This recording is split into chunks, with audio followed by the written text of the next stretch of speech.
বাংলাদেশ আমাদের।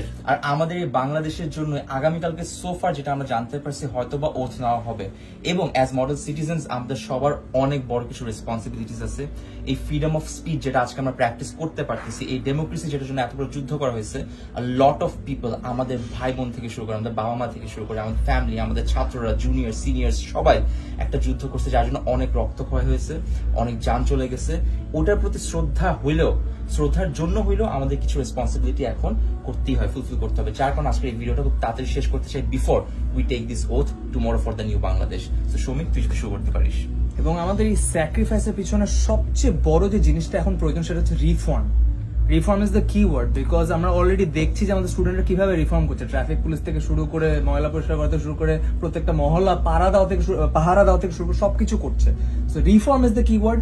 রিফর্ম লাগবে, রিফর্মের জন্য সময় লাগবে। সময় কেন লাগবে? সময় লাগবে বিকজ এখানে আমরা দেখছি যে এতদিন ধরে সিস্টেমেটিক্যালি যে আবর্জনাগুলো জমছে, যে কোনো একটা ফাইল রিকভার করতে, একটা জিনিস এয়ারপোর্ট থেকে ছাড়াতে আমাদের দেখা গেছে 5 জায়গা 6 জায়গা ঘুরে ঘুষ দিয়ে তারপর নিতে হচ্ছে। শিক্ষা খাতে, স্বাস্থ্য খাতে, প্রত্যেকটা সেক্টরে এই আবর্জনাগুলা জমে আছে। তো রিফর্ম কখনো এক রাতে একটা তুড়ি বাজাইলে হয়ে যাবে না। ইট tax a lot of time. প্রত্যেকটা সেক্টর থেকে এই আবর্জনাগুলো আস্তে আস্তে ক্লিন করতে হবে।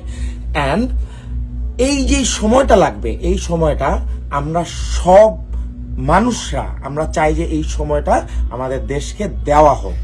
এবং কালকে ওথ নেওয়া হচ্ছে 8টার সময়, এবং ওথের পর থেকে অনেকগুলো সিস্টেমেটিক প্রসিডিওরে রিফর্মটাকে আস্তে আস্তে হয়তো নেক্সট যে গভর্নমেন্ট আসবে, ইন্টারিম গভর্নমেন্ট, আমরা চাবো যে ওরা করুক। তো আমরা এই ইন্টারিম গভর্নমেন্টকে আমরা বেশ কিছুদিন দেখতে চাই যাতে ওরা এই রিফর্মটা করে আমাদের আস্থাটা ফিরায় এনে দেয়। আমরা এতদিন যে লড়াইগুলো করলাম, যে সংগ্রামগুলো করলাম, স্যাক্রিফাইসেস গুলো করলাম, ওগুলো সবাই আমরা এটাতে তো একমত হবো যে একটা মন মতো বাংলাদেশ গড়ার জন্যই করলাম, একটা স্বপ্নের বাংলাদেশ গড়ার জন্যই করলাম। সুতরাং এই মন মতো বাংলাদেশটা বজায় রাখার জন্য everyone, now is the time to raise your voice. আমাদের সবার ভয়েস এখানে অনেক ম্যাটার করে। এটা আমরা এখন বুঝে এসেছি, যখন আমরা সবাই মিলে সত্যের পথে, ন্যায় পথে ভয়েস তুলি, সেই ভয়েসগুলোকে সিরিয়াসলি নেওয়া হয়। So now is the time, আপনারা যারা, যদি শুধুমাত্র আপনাদের সবার সেন্টিমেন্ট সেম থেকে থাকে, যেটা I believe is kind of same, it should be same, তো আমরা সবাই এই ধরনের একটা স্বপ্নের বাংলাদেশ গড়তে, সবাই চেনা সবাইকে ভয়েস রেজ করতে বলি, মেসেজটা স্প্রেড করে দিই। এক্স্যাক্টলি। সো আমরা জানি কি করতে হবে। আমরা যদি সবাই একসাথে একটু জোরে একবার বলতে পারি, আমাদের ফার্স্ট কাজ হচ্ছে রিফর্ম। সো সে রিফর্ম একসাথে 1 2 3 রিফর্ম। নেক্সট লাগবে আমাদের টাইম। কি লাগবে? টাইম। আর আমাদের ওই টাইমটা দিতে হবে কাদেরকে? আমাদের যে নতুন ইন্টারিম গভর্নমেন্ট, তাদেরকে দিতে হবে। ডক্টর মোহাম্মদ ইউনূস যদি কালকে ওথ করে, তার আগে, ওথ শুরু করার আগে আমাদের সবাইকে মেসেজটা স্প্রেড করে দিই, অ্যাওয়ারনেস ক্রিয়েট করে দিই। Raise your voice and raise your concerns, spread awareness. এই ব্যাপারে একতাবদ্ধ থাকতে হবে যে we need to give a lot of time to the interim government.